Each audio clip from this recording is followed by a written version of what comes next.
How many integers between 200,000 and 400,000 can be formed using only the digits 1, 2, 3, 5, 8 and 9 with no repetition of any digit? So we are talking about 6-digit numbers. So let's make 6 boxes so that we can think about this.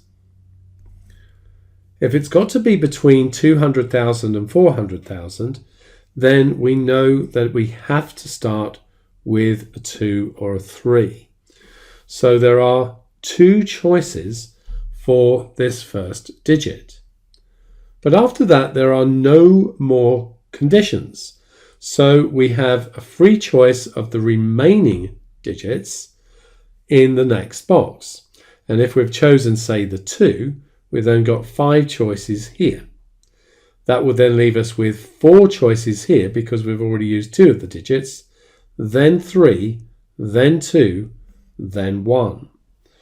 2 times 5 is 10, times 4 is 40, times 3 is 120, times 2 is 240.